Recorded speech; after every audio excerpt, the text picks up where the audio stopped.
Hello everyone, welcome to your very own favourite education channel GS school. तो आज हम class 10 biology का एक नया ब्रांड चैप्टर जिसका नाम है अर्थ एनवायरनमेंट की शुरुआत करने वाले हैं। इस चैप्टर में हम सारी इंपॉर्टेंट चीज़ें डिस्कस करेंगे।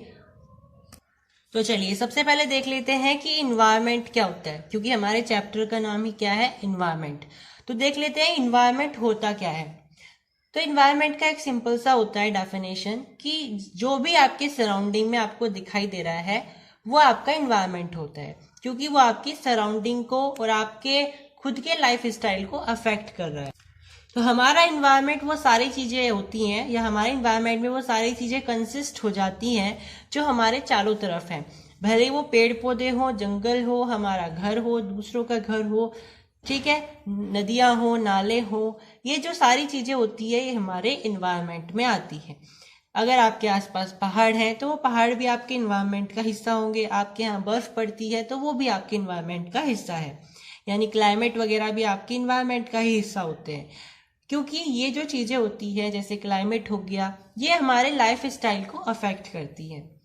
ठीक है, क्योंकि जो बर्फ में रहने वाले लोग होते हैं उनका अलग एनवायरनमेंट होता है, इसलिए उनका अलग लाइफ स्टाइल भी होता है। और जो प्लेन्स में रहने वाले लोग होते हैं उनका लाइफ स्टाइल अलग होता है, क्योंकि उनका एनवायरनमेंट अलग होता है। तो environment is directly proportional to life style, यानी जैसे जैसे आपका एनवायरनमेंट अलग होता चला जाएगा आपका लाइफ स्टाइल भी उसी के अनुसार वेरी करता चला जाएगा। So we can say everything around surround us या around us is called environment. अब हमारे इन्वायरमेंट में कुछ गंदगी होती है, कुछ वेस्ट होते हैं। अब ये वेस्ट भी दो कैटेगरी के होते हैं जो हमारे इन्वायरमेंट को कंटेमिनेट करते हैं। कंटेमिनेशन का मतलब होता है किसी चीज को दूषित करना, यानी कि वहां पे गंदगी फैलाना। अब जो गंदगी होती है वो दो तरीके की होती है, यानी कि जो वेस्ट होता है वो दो तरीके का होता है। एक होता है बायोडिग्रेडेबल वेस्ट और एक होता है नॉन बायोडिग्रेडेबल वेस्ट।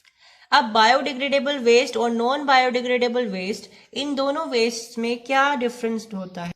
तो इस डिफरेंस को समझने के लिए आपको ये समझना पड़ेगा कि डिकम्पोजर्स कौन होते हैं। हालांकि इस चैप्टर का एक वाइड टॉपिक है डिकम्पोजर्स, लेकिन अभी क्योंकि हमें ये समझना है कि वेस्ट कितनी तरीके के होते हैं, उनको क्लासीफाई दो कैटेगरी में क्यों किया गया है, इसलिए हमें ये अभी समझना पड़ेगा कि डिकम्पोजर्स क्या होते हैं। तो अब हम अभी डिकम्पोजर बिल्कुल शॉर्ट में समझ रहे हैं। जब इसका एक वाइड टॉपिक आएगा इसी चैप्टर में तो हम इसको बिल्कुल डिटेल में समझेंगे। आप सिंपली बोल सकते हो डिकम्पोजर्स वो सारे माइक्रो ऑर्गेनिजम्स होते हैं जो कि चीजों को डिकम्पोज करते हैं। अब माइक्रो ऑर्गेनिजम्स कौन होते हैं? यानी कि ऐसे ऑर्गेनिज्म जिनको आप माइक्रोस्कोप की मदद से देखते हो, बहुत छोटे जो होते हैं। अब डिकम्पोज करने का मतलब क्या होता है?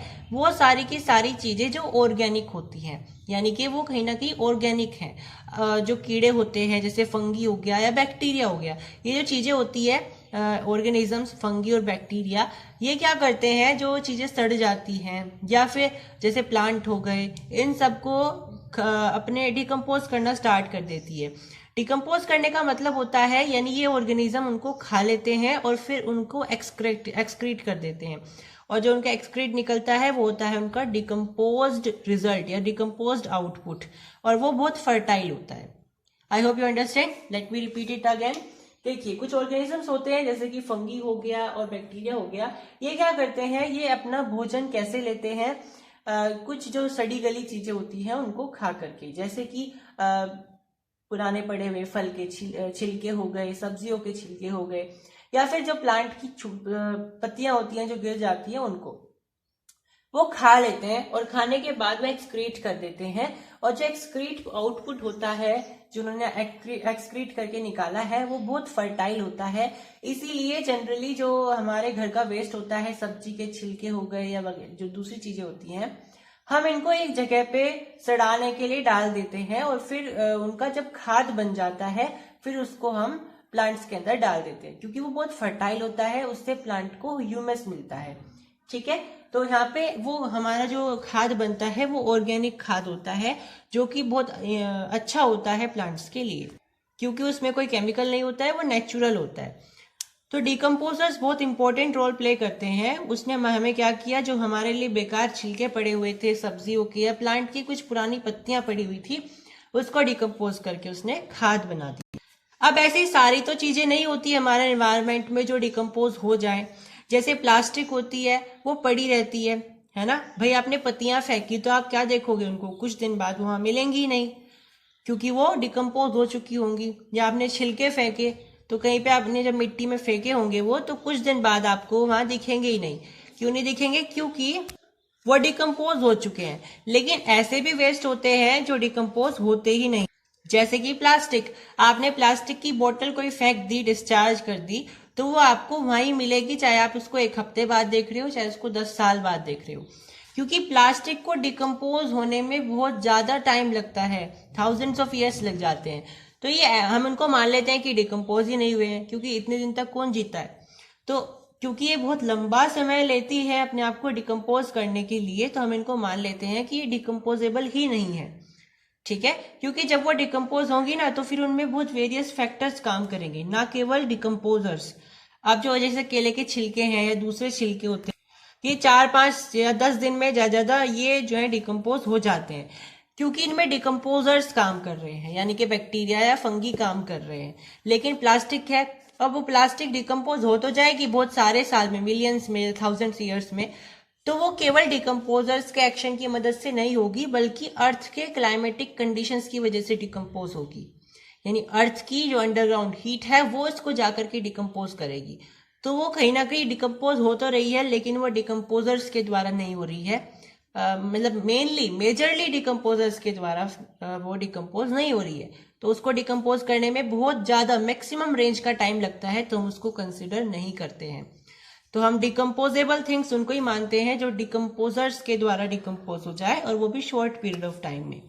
राइट, तो देखें यहाँ पे, तो जो ऑर्गेनिजम्स डिकम्पोज कर सकते हैं उनको हम डिकम्पोजर्स बोलते हैं। अब हमने ये क्यों समझा? क्योंकि हमें वेस्ट के टाइप्स जानने हैं। तो वेस्ट के 2 टाइप होते हैं, बायोडिग्रेडेबल और नॉन बायोडिग्रेडेबल। अब जो वेस्ट डिकम्पोज हो सकते हैं उनको हम बायोडिग्रेडेबल वेस्ट बोल देते हैं, और जो वेस्ट डिकम्पोज नहीं हो सकते हैं उनको हम नॉन बायोडिग्रेडेबल बोल सकते हैं। इसीलिए मैंने आपको डिकम्पोजर्स के बारे में बताया। एग्जाम्पल के लिए आप ले सकते हो, बायोडिग्रेडेबल में बहुत सारे एग्जाम्पल्स होते हैं, प्लांट्स हो गए और जो एनिमल्स हो गए, छोटे छोटे कीड़े मकोड़े होते हैं। या फिर आप देखते हो बहुत सारे कल्चर्स में क्या होता है, जब कोई इंसान मर जाता है तो उसको जमीन के अंदर दफना दिया जाता है, तो वो डिकम्पोज हो जाता है फिर अंदर। ठीक है, उसको फिर उसका कंकाल निकलता है। जैसे हिस्टोरियंस क्या करते हैं, आर्कियोलॉजिस्ट, वो खुदाई करते हैं तो उनको कंकाल मिलते हैं। तो वो कंकाल क्यों बचा? क्योंकि ऊपर का जो पूरा जो स्किन थी वो सब डिकम्पोज हो गई है। अब वो कंकाल क्यों बचा, वो क्यों नहीं डिकम्पोज हुआ? इसका मतलब क्या ये है कि कंकाल यानी हड्डियां जो होती है, क्या वो नॉन बायोडिग्रेडेबल है? नहीं, ऐसा नहीं है। एनिमल बोन भी बायोडिग्रेडेबल होती है, लेकिन वो बहुत लंबा समय लेती है डिकम्पोज होने के लिए। ठीक है, तो वो भी बायोडिग्रेडेबल तो है, लेकिन बहुत लंबा समय लेती है। हम उसको बायोडिग्रेडेबल ही कंसिडर करेंगे, नॉन बायोडिग्रेडेबल नहीं करेंगे, क्योंकि प्लास्टिक से तो वो कम ही समय लेती है, तो इसलिए वो बायोडिग्रेडेबल ही कंसिडर किया जाएगा। भले वो थोड़ा सा लंबे समय तक जो है डिकम्पोज होती रहे, यानी लंबे समय तक उसका जो है इन्फ्लुएंस रहेगा, उसके बाद वो जाकर के डिकम्पोज हो पाएगी। तो बायोडिग्रेडेबल के बहुत सारे एग्जाम्पल्स आ जाएंगे यहाँ पे, जैसे कि भूसा होता है, हे, एनिमल बोन मैंने बताया, वो भी आप बायोडिग्रेडेबल में कंसिडर करोगे। प्लांट्स हो गए, प्लांट्स वेस्ट हो गए, पील्स हो गए, छिलके, है ना, ये सब चीजें। नॉन बायोडिग्रेडेबल में आप बहुत सारी चीजें कंसिडर करते हो, जैसे प्लास्टिक है सबसे बड़ा एग्जाम्पल। इनके अलावा जितने भी रेडियो एक्टिव वेस्ट होते हैं वो भी नॉन बायोडिग्रेडेबल होते हैं। रेडियो एक्टिव वेस्ट का मतलब होता है वो वेस्ट जो न्यूक्लियर रिएक्शन के प्रोडक्ट के रूप में निकलते हैं। मैंने आपको केमिस्ट्री में पढ़ाया हुआ है कि रेडियो एक्टिव वेस्ट क्या होते हैं। तो रेडियो एक्टिव वेस्ट वो होते हैं जो न्यूक्लियर रिएक्शन जो होती है उनके प्रोडक्ट के रूप में हमें मिलते हैं, तो वो आपके एक तरीके से हम बोल सकते हैं रेडियो एक्टिव वेस्ट हो गए। या फिर रिएक्शन के अलावा जो यूजफुल प्रोडक्ट है उनके अलावा जो वेस्ट निकल जाएगा उनको आप रेडियो एक्टिव वेस्ट बोलते हो, तो वो नॉन बायोडिग्रेडेबल कंसिडर किए जाएंगे। इनके अलावा DTT, जिसकी फुल फॉर्म होती है डाइक्लोरो डिफेनिल ट्राइक्लोरोइथेन, तो DTT की फुल फॉर्म होती है डाइक्लोरो डिफेनिल ट्राइक्लोरोइथेन। इसके अलावा बॉल पॉइंट पेन जो होते हैं वो भी नॉन बायोडिग्रेडेबल होते हैं। अब एक सवाल आता है कि कंपोस्ट क्या होता है, आपको कभी कभी पूछ लिया जाता है व्हाट इज कंपोस्ट। तो कंपोस्ट कुछ नहीं होता, बेसिकली जब आपका कोई जैसे सब्जियां हैं उनका वेस्ट हो गया, या फिर जो आपके फल होते हैं या प्लांट की कुछ पत्तियां होती हैं उनका कोई भी स्टफ है, वो आप जो फंगी वगैरह है वो उसे डिकम्पोज कर देते हैं, तो वो रिजल्ट में जो आपको डिकम्पोज्ड एक्सक्रीट देंगे, आउटपुट देंगे, उसको आप कंपोस्ट बोलते हो। कहने की बात सिंपल सी है कि अगर आपके पास डिकम्पोज होने के लिए केवल और केवल सब्जियां हैं, सब्जियों के वेस्ट हैं, पत्तियां हैं, ठीक है, और जितने भी आपके वेजिटेबल वाली चीजें होती हैं वेस्ट हो गई हैं, अगर आप उनको डिकम्पोज करा रहे हो तो वो आपको क्या बना करके देंगी, वो आपको कंपोस्ट बना करके देंगी। ठीक है, तो जो आपको खाद सब्जियों और फलों के वेस्ट से मिलेगा उसको आप सिंपली कंपोस्ट बोल देते हो। तो आप सिंपली बोल सकते हो compost is the manure made from decade vegetable stuff. चलिए अब देख लेते हैं इन्वायरमेंट के कंपोनेंट कौन कौन से होते हैं। इन्वायरमेंट के कंपोनेंट का मतलब क्या होता है कि ये चीजें इन्वायरमेंट में कंसिस्टेड है, मतलब इन्वायरमेंट इन दोनों चीजों से मिलकर के बना है। ठीक है, कौन कौन सी है वो दोनों चीजें, एक है बायोटिक, एक है एबायोटिक। बायोटिक का मतलब होता है वो सारे कंपोनेंट जो कि लिविंग होते हैं, और एबायोटिक का मतलब होता है वो सारे कंपोनेंट जो नॉन लिविंग होते हैं और हमारे इन्वायरमेंट को इन्फ्लुएंस करते या फिर कंसिस्ट करते हैं। क्योंकि जैसा कि मैंने आपको बताया इन्वायरमेंट केवल वो नहीं है जो लिविंग है, नॉन लिविंग फैक्टर्स भी जो है हमारे इन्वायरमेंट में ही होते हैं। जैसे पानी है वो भी इन्वायरमेंट में ही है, लेकिन वो नॉन लिविंग है, तो इसलिए वो किस में चला जाएगा, एबायोटिक में चला जाएगा। तो इसमें बहुत सारे एग्जाम्पल्स लिखे हैं। बायोटिक में क्या कौन कौन आ जाएंगे, सारे के सारे प्लांट्स, चाहे वो लिविंग है चाहे वो नॉन लिविंग है। डिकम्पोजर्स आ जाएंगे, सिम्बायोइंट्स आ जाएंगे, एनिमल्स आ जाएंगे, पैरासाइट्स आ जाएंगे। एबायोटिक में कौन कौन आ जाने वाला है फिर, जितने भी नॉन लिविंग लेकिन हमारे इन्वायरमेंट को इन्फ्लुएंस करने वाले फैक्टर्स होते हैं, जैसे टेम्परेचर हो गया, एनर्जी हो गई, ग्रेविटी हो गई, और टोपोग्राफी और सोइल भी इसमें आता है। चलिए देख लेते हैं सिम्बायोन्ट्स क्या होते हैं।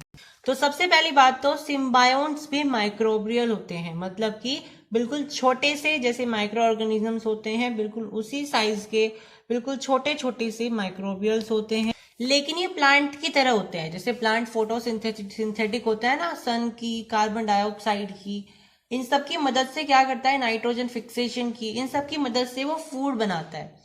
इसी तरीके से सिम्बायोन्ट्स भी होते हैं, लेकिन ये बहुत छोटे होते हैं साइज में। ये प्लांट्स की तरह ही कार्बन का यूज करके और नाइट्रोजन फिक्सेशन का इस्तेमाल करके ये फूड बनाते हैं। अब इनके पास ना एक एबिलिटी होती है, ये बिल्कुल लो न्यूट्रिटिव एनवायरनमेंट में भी रह सकते हैं, मतलब ऐसा एनवायरनमेंट जहाँ पे बहुत कम न्यूट्रिएंट्स हो रहने के लिए। तो सिम्बायोन्ट्स क्या होते हैं, सिम्बायोन्ट्स बहुत छोटे छोटे से माइक्रोबियल होते हैं ऑर्गेनिजम्स, और ये ऑर्गेनिक मटेरियल बनाते हैं किसकी मदद से, कार्बन की मदद से, नाइट्रोजन फिक्सेशन की मदद से, और कुछ इनऑर्गेनिक नाइट्रोजन और फॉस्फोरस एसिमिलेशन प्रोसेस की मदद से। चलिए अब पढ़ते हैं इकोलॉजी के बारे में। इकोलॉजी क्या होता है, तो अगर मैं साधारण सी भाषा में बताऊं तो इकोलॉजी बेसिकली ऑर्गेनिजम्स और इन्वायरमेंट के बीच की एक रिलेशनशिप होती है, एक नाता होता है। यानी किस तरीके से इन्वायरमेंट के हिसाब से जो वहां पे रहने वाले ऑर्गेनिजम्स हैं उनका लाइफ स्टाइल है, या वो कैसे अपने लाइफ स्टाइल को मॉडिफाई कर रहे हैं, किसके बेसिस पर, on the variation of environment, यानी किस रेंज पर एनवायरमेंट चेंज हो रहा है उसकी वेरिएशन के अनुसार अगर वो अपने लाइफ स्टाइल को चेंज कर रहे हैं अच्छी मेंटेनेंस के साथ, अच्छी रिलेशनशिप के साथ एनवायरमेंट से, तो उसको हम बोल देते हैं इकोलॉजी। और ये इकोलॉजी जो शब्द है ये किसने दिया था, ये दिया था एर्नस्ट हैकेल ने 1868 में। अब सवाल आता है इकोसिस्टम क्या होता है, ये इकोलॉजी जैसा ही लगता है। तो बिल्कुल सही बात है, ये इकोलॉजी जैसा ही लगता है क्योंकि इकोलॉजी का ये एक छोटा सा हिस्सा होता है। तो इकोसिस्टम इकोलॉजी का एक बिल्कुल छोटा सा एक फंडामेंटल यूनिट होती है, बेसिक यूनिट होती है। या आप ऐसे बोल सकते हो जैसे हमारी बॉडी सेल से मिलकर के बनी है, हमारी बॉडी को बनाने के लिए एक बेसिक सी यूनिट है जो कि है सेल। बहुत सारे सेल मिलकर के हमारी बॉडी बन जाती है। ऐसे ही अगर पूरी इकोलॉजी बनानी है तो आपको इकोसिस्टम की जरूरत पड़ती है। तो इकोसिस्टम इकोलॉजी की वो बेसिक या फंडामेंटल यूनिट है, जैसे हमारी बॉडी की सेल होती है, या फिर किसी मॉलिक्यूल की या किसी भी बड़े मैटर की जो स्मॉलेस्ट यूनिट होती है वो एटम या मॉलिक्यूल होती है। अभी इकोसिस्टम वर्ड किसने निकाला था, ये निकाला था सर आर्थर ट्रांसली ने 1935। तो पहले इकोलॉजी के बारे में बताया गया, फिर उसके बहुत साल बाद हमें इकोसिस्टम के बारे में बताया गया था। तो उकीन पियोडम के अनुसार इकोसिस्टम एक बेसिक सी यूनिट होती है इकोलॉजी की। अब इकोसिस्टम जो है वो दो तरीके का हो सकता है। इकोसिस्टम बेसिकली है क्या, वो पूरा का पूरा एक एरिया होता है या पूरा का पूरा एक सेटअप होता है जहाँ पे ऑर्गेनिज्म एक दूसरे पर निर्भर होते हैं, यानी उन ऑर्गेनिजम्स की एक दूसरे से एक लिविंग रिलेशनशिप होती है, एक दूसरे पर निर्भर होते हैं। एग्जाम्पल के लिए मैं आपको पॉन्ड का एग्जाम्पल दूं तो पॉन्ड एक इकोसिस्टम बनाता है, क्योंकि उसी पॉन्ड में कौन रह रहा है, मछली रह रही है। उसी पॉन्ड में हाथी आकर के पानी भी पिएगा, उसी पॉन्ड में जो भैंस है वो पानी पी रही है, और यही पानी क्यों यूज कर रहा है, इंसान भी यूज कर रहे हैं। इसी पानी की जो सिंचाई है वो पेड़ों में भी हो रही है। तो यहाँ पे एक ही पॉन्ड को पूरे जो रिलेशनशिप है उसकी हर एक ऑर्गेनिज्म से हो गई है। तो पॉन्ड क्या बना रहा है, यहाँ पे एक इकोसिस्टम बना रहा है। अब यहाँ पे इकोसिस्टम जरूरी नहीं है ये लिविंग था, ये तो लिविंग था क्योंकि पॉन्ड है वहां पे, नेचुरल है। तो जरूरी नहीं है यहाँ पे जो इकोसिस्टम है वो नेचुरल ही हो हमेशा, ऐसा नहीं होता है। इकोसिस्टम को आप खुद से भी तैयार कर सकते हो, इनफैक्ट हम करते हैं जनरली। जैसे कि आपका खुद का एक फसल का खेत होता है, तो पहले कभी वहां पे जंगल हुआ करता था, आपने क्या किया, उस जंगल को हटा करके अपने खेत बनाए वहां पे। तो उस खेत को आप अपने अनुसार जो है उसकी सोइंग करते हो, हार्वेस्टिंग करते हो, हर चीज खुद से करते हो। तो वो आपने आर्टिफिशियली उसको मॉडिफाई कर दिया है। तो वहां पे आप जो फसल लगाओगे वो अपनी लगाओगे, ठीक है। तो यहाँ पे जो क्रॉप फील्ड होता है, जो आपके फसल का मैदान होता है, खेत होता है, वो एक आर्टिफिशियल इकोसिस्टम होता है। ऐसे ही गार्डन जो आपका होता है, और इसका बेस्ट एग्जाम्पल होता है एक्वारियम। इस पे क्वेश्चन कभी कभी पूछ ले जाते हैं, वेरी इंपॉर्टेंट। एक्वारियम क्या होता है, ये एक्वारियम ना बिल्कुल तालाब की तरह होता है, लेकिन ये आर्टिफिशियल तालाब उसको आप बोल सकते हो। तो कभी कभी पूछ लिया जाता है कि जो नेचुरल पॉन्ड होते हैं उन्हें सफाई करने की जरूरत नहीं पड़ती है, जो लेक्स होते हैं, पॉन्ड्स होते हैं, उन्हें सफाई करने की जरूरत नहीं पड़ती है। लेकिन जो एक्वारियम्स बनाए जाते हैं सरकार के द्वारा, वो समय समय पे उनको सफाई करवाती है उनकी। तो ऐसा क्यों, क्योंकि एक्वारियम आर्टिफिशियल है, तो उसके अंदर बहुत कम minimum number of micro organisms होते हैं या डिकम्पोजर्स होते हैं, जो कि उसके अंदर मौजूद गंदगी को डिकम्पोज करके साफ कर सकते हो। तो जो भी गंदगी उस तालाब के अंदर, एक्वारियम के अंदर कोई भी फेंकेगा या वहां पे पैदा होगी वो बीमारी, तो वहीं के वहीं रह जाएगी, जो वेस्ट होगा। तो उसको डिकम्पोज करने वाला कोई ऑर्गेनिज्म नहीं होगा। इसीलिए गवर्नमेंट को या जिसने भी उस एक्वारियम को बनाया है वो उसे समय समय पे साफ करवाती रहती है, ठीक है। तो एक्वारियम एक आर्टिफिशियल पॉन्ड होता है, इसलिए उसके अंदर बहुत कम number of micro organisms present होते हैं। अब इकोसिस्टम नेचुरल भी होता है, जैसे कि हम जनरली देखते हैं, और नेचुरल में भी दो तरीके का होता है, एक होता है एक्वेटिक और एक होता है टेरेस्ट्रियल। एक्वेटिक में फिर दो क्लासिफिकेशंस होती है, एक होता है फ्रेश वाटर, एक होता है मैरिन। फ्रेश वाटर जैसे कि आप समझ सकते हो, आपके आसपास कोई भी तालाब हो जिसके अंदर साफ पानी हो, बिल्कुल फ्रेश वाटर हो, उसको आप बोल सकते हो फ्रेश वाटर का इकोसिस्टम है।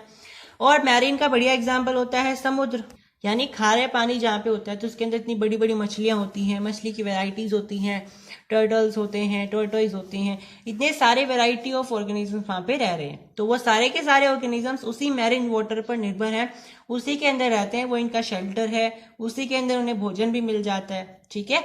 और तो और मैरीन वाटर के अंदर maximum number of weeds reads रहते हैं, जो कि बहुत बड़ी अमाउंट में ऑक्सीजन रिलीज करते हैं।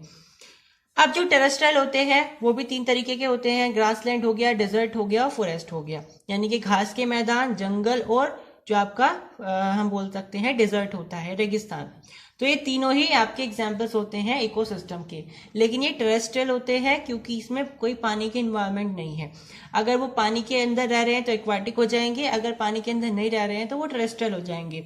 तो टेरेस्ट्रियल भी तीन तरीके हैं, या तो आप घास वाले इलाके में रह लो, जैसे कि आपके नॉर्थ के इलाके होते हैं, नॉर्थ के थोड़े नीचे वाले इलाके होते हैं, जैसे वेस्ट यूपी है, ये सब चीजें। और अगर आप सोच रहे हो कि आपको डेजर्ट वाले टेरेस्ट्रियल इकोसिस्टम में रहना है, तो वो आपके राजस्थान में मिल जाएगा, जहाँ पे रेगिस्तान है। अगर आपको फॉरेस्टेड एरिया चाहिए तो आपको हिमाचल प्रदेश, ये जो जम्मू कश्मीर वाले इलाके हैं, यहाँ पे आपको कौन सा इकोसिस्टम दिखाई देगा? यहाँ पे आपको इकोसिस्टम दिखाई देगा फॉरेस्ट वाला। तो अलग अलग जगह अलग अलग इकोसिस्टम होते हैं, इन सबको मिलाकर के एक इकोलॉजी बनती है। और इकोलॉजी आपका इन्वायरमेंट का एक रिलेशनशिप होती है, इन्वायरमेंट से और ऑर्गेनिज्म की एक रिलेशनशिप होती है इकोलॉजी। समझ में आई बात? तो हर अलग अलग जगह पे आपको अलग अलग इकोसिस्टम देखने को मिलता है। अब इकोसिस्टम के दो कंपोनेंट भी होते हैं, और इकोसिस्टम के कंपोनेंट वही है जो इन्वायरमेंट के होते हैं, जो कि एबायोटिक और बायोटिक होते हैं। आप कोई भी एक समझ सकते हो, इन्वायरमेंट के भी यही होते हैं कंपोनेंट, और आपके इकोसिस्टम के भी यही होते हैं, जो कि मैंने आपको जस्ट अभी पढ़ाए थे। अब इसके ना दो पार्ट्स होते हैं, बायोटिक और एबायोटिक, लेकिन इसके फर्दर क्लासिफिकेशंस भी होते हैं। अब हम इस फेस में डिटेल में पढ़ेंगे। एबायोटिक के दो होते हैं, जो कि होता है क्लाइमेटिक या फिर इडाफिक। क्लाइमेटिक वो सारे एबायोटिक कंपोनेंट होते हैं इकोसिस्टम के जिसमें क्लाइमेट से रिलेटेड थिंग्स होती हैं, जैसे बारिश हो गया, तापमान हो गया, लाइट हो गई, या फिर हवा हो गई। ये सारे क्या करते हैं, हमारे कहीं ना कहीं हमारे मौसम को इन्फ्लुएंस करते हैं, इफेक्ट करते हैं, है ना, इम्पैक्ट करते हैं उस पर। तो कहीं ना कहीं ये जो सारी चीजें हैं ये हमारे क्लाइमेट पर इफेक्ट डाल रही है। तो ये सारी चीजें क्लाइमेटिक एबायोटिक कंपोनेंट में आएंगी। इडाफिक में कौन कौन आते हैं? जैसे हमारी मिट्टी होती है, पीएच होता है, मिनरल होती है, टोपोग्राफी है, क्रस्ट है। ये जो सारी चीजें होती है ये हमारे इडाफिक कंपोनेंट्स में आएंगी, क्योंकि ये सारी जो चीजें होती है ये है तो एबायोटिक, लेकिन कहीं ना कहीं हम इससे जुड़े हुए हैं, मिनरल से, मिट्टी से, तो हमारे इकोसिस्टम का हिस्सा है। अब इकोसिस्टम के जो हिस्से हैं मैंने आपको दो बताए थे, एक नॉन लिविंग, एक लिविंग। अब नॉन लिविंग में आपके एबायोटिक आएंगे, तो एबायोटिक के भी आपके दो हिस्से होते हैं, एक क्लाइमेटिक, एक इडाफिक। तो क्लाइमेटिक में जो सारे वो चले गए जो आपके मौसम को इफेक्टेड करते हैं, तो बाकी के जो बचे हुए हैं वो इडाफिक में आएंगे, जैसे कि आपका पीएच होता है, सॉइल होती है, मिट्टी है ना, ये सारे क्लाइमेटिक तो नहीं है। मिनरल हो गया और आपकी टोपोग्राफी हो गई, ये सारे आपके इडाफिक में आ जाएंगे। अब बायोटिक जो है वो बहुत इंपॉर्टेंट है। ये तीन तरीके के होते हैं, जिसमें आपके प्रोड्यूसर्स आते हैं, कंज्यूमर्स आते हैं और डिकम्पोजर्स आते हैं। आप इनके दूसरे नाम भी ले सकते हो, जैसे प्रोड्यूसर्स के ऑटोट्रॉफ्स लिया जाता है, कंज्यूमर्स के लिए हेट्रोट्रॉफ्स लिया जाता है, और डिकम्पोजर्स के लिए सेप्रोफाइट्स भी नाम दिया जाता है। तो अगर बात करूं प्रोड्यूसर्स की, तो प्रोड्यूसर सिंपल जो ऑर्गेनिज्म अपना भोजन खुद बना सकते हैं, जो फोटोसिंथेटिक होते हैं। जनरली ग्रीन प्लांट्स होते हैं, ब्लू ग्रीन एल्गी होती है, जो कि आपकी प्रोड्यूसर्स की कैटेगरी में आते हैं। कंज्यूमर्स की बात करें तो कंज्यूमर्स मतलब जो अपना भोजन खुद नहीं बनाते हैं, अपने भोजन के लिए दूसरे ऑर्गेनिजम्स पर निर्भर रहते हैं। अभी आपके तीन तरीके के होते हैं, आप सब जानते हो, जैसे कि आपके हेट्रोट्रॉप्स होते, हम बोलते हैं उसके हर्बीवोर्स होते हैं, कार्निवोर्स होते हैं, ओमनीवोर्स होते हैं। तो ये तीन तरीके के आपके कंज्यूमर्स होते हैं। अब हर्बीवोर्स क्या करते हैं? जो केवल घास खाते हैं या फिर प्लांट रिलेटेड थिंग्स खाते हैं, वो आपके हर्बीवोर्स हो गए। कार्निवोर्स कौन हो जाएंगे? जो मांस खाते हैं, जो मीट से रिलेटेड या चीजें खाते हैं, ठीक है। और आपके ओमनीवोर्स में आते हैं वो दोनों ऑर्गेनिज्म जो दोनों चीजें खा सकते हैं, मतलब कि प्लांट रिलेटेड भी और मीट भी, है ना। जैसे आपका क्रो होता है, आप रोटी के टुकड़े फेंकते हो वो भी खा लेता है, और आपने देखा होगा मेंढक पकड़ के खा लेता है ना। जैसे आपके डॉग्स होते हैं, डॉग्स भी यही काम करते हैं, ठीक है। इंसान जो ह्यूमन होते हैं वो भी दोनों चीजें खा सकते हैं, ठीक है। तो ये सब जो है ओमनीवोर्स में आ जाएंगे। कार्निवोर्स के एग्जांपल्स लायन हो गया, ये सब चीता, टाइगर, ये सब होते हैं कार्निवोर्स। और हेर्बीवोर्स गोट जो बकरी होती है, या आपकी हम बोल सकते हैं गोट होती है, शीप होती है, कैमल, काउ, बफेलोज, ये सब आपके हर्बीवोर्स की कैटेगरीज में आते हैं। डिकम्पोजर्स कौन होते हैं? जो छोटे छोटे माइक्रो